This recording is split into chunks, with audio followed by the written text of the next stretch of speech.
بندہ بیوی کو جھوٹ بول سکتا ہے.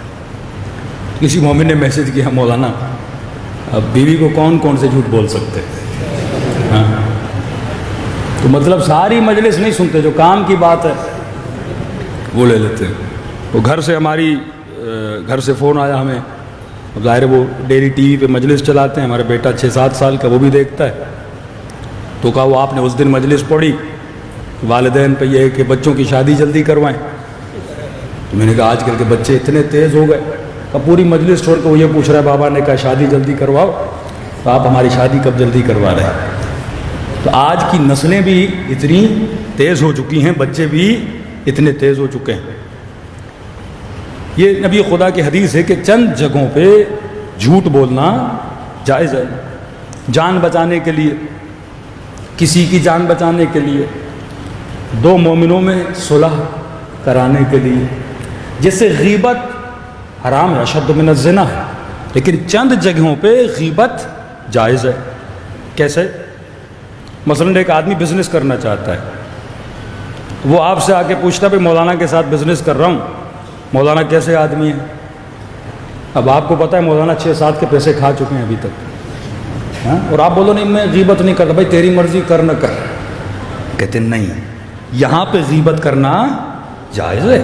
ایک آدمی کو نقصان سے بچا رہے ہو. ایک آدمی آپ سے کہتا ہے میں بیٹی کی شادی کروا رہا ہوں، فلاں لڑکا رشتہ لے کر آیا ہے، آپ کا بیٹا اس کے ساتھ پڑھتا ہے، آپ بتائیے کیسا آدمی ہے؟ آپ بولو نہیں میں تو بڑا مومن ہوں، میں غیبت نہیں حسن ظن کروں گا، بہت اچھا لڑکا ہے. تو کل اس کی شادی ہو گئی، اس بیچارے کی زندگی بیٹی کی تباہ برباد ہو گئی. ان مسئلوں میں جہاں بزنس کا مسئلہ ہے، رشتے کا مسئلہ ہے، کسی مومن کے نفع نقصان کا مسئلہ ہے. ایک بندہ سفر پہ جا رہا ہے، آپ سے پوچھتا ہے ڈرائیور کیسا ہے بھائی؟ آپ بولتے نہیں میں غیبت نہیں کرتا. آپ پہلے جا چکے، اس کو راستے میں نیند آ گئی اور گاڑی کلٹی ہو گئی. آپ بولو گے میں غیبت نہیں کرتا. وہ مومن کی تم جان لے رہے ہو. تو ایسی جگہوں پہ غیبت کی کیا ہے؟ اجازت ہے، جہاں عقل اور شرع اجازت دے. بالکل اسی طرح جو جھوٹ ہے، جھوٹ تو ویسے گناہ ہے، بدترین گناہوں میں شمار ہوتا ہے. معصوم فرماتے ہمارا شیعہ کبھی جھوٹ نہیں بولتا. بیوی کی بات آئی کہ بیوی کو کہاں جھوٹ بولا جا سکتا ہے.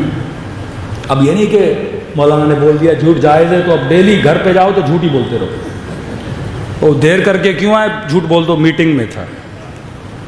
آج دیر کر کے کیوں آئے؟ مجلس میں تھا. پھر دیر کر کے کیوں آئے؟ دعائے کمیل میں تھا. بعد میں پتہ چلے دوستوں کے ساتھ بندہ گھومنے گیا تھا.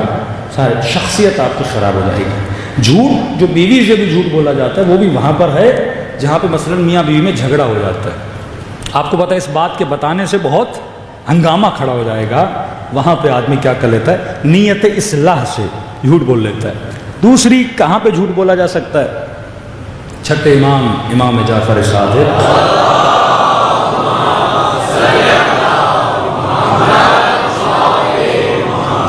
دیکھیے مرد جو ہے وہ مینیجر ہے، آپ کو گھر کا نظام چلانا ہے، ٹھیک ہے نا. عورتوں کا جو اللہ نے وجود بنایا وہ حساس ہیں، ایموشنل بہت زیادہ ہیں.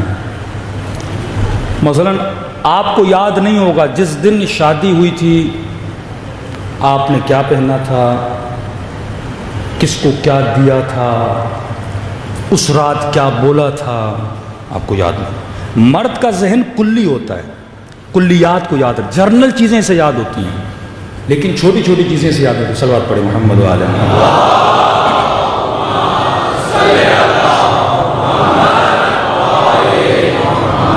لیکن چھوٹی چھوٹی چیزیں خواتین کو یاد رہ جاتی ہیں. تو آپ کو یاد نہیں ہوگا کہ 10 سال پہلے کیا ہوا تھا شادی میں، لیکن خواتین سے پوچھیں گے انہیں چھوٹی چھوٹی چیزیں یاد رہ جاتی ہیں. اب امام کے پاس ایک شخص آیا، کہنے لگا کہ مولا میری بیوی اکثر مجھ سے ناراض رہتی ہے. تو امام نے کہا آج تک تو نے اسے کوئی گفٹ ہدیہ لے کر دیا؟ نہیں بولا. کہ آج تک یہ بولا ہے کہ تم اسے پسند کرتے ہو؟ اب مرد کیسے بولے یہ جملہ؟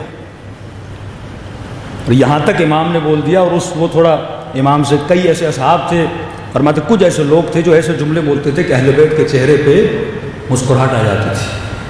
تو اس نے کہا کہ مولا اگر پسند نہ ہو تو امام نے کہا یہاں جھوٹ بولنا جائز ہے. اگر کوئی پسند نہیں بھی ہے اگلے بندے کے دل کو خوش کرنے کے لیے بولنے میں کوئی حرج نہیں ہے۔ تو ہر شے میں بیویوں سے جھوٹ نہ بولا کریں۔ جہاں پہ مصالحت بندے کی ہو جاتی ہے، فتنوں سے بچا جاتا ہے، جھگڑوں سے بچا جاتا ہے، تو وہاں انسان بول سکتا ہے۔ صلوات پڑھے محمد و آل محمد۔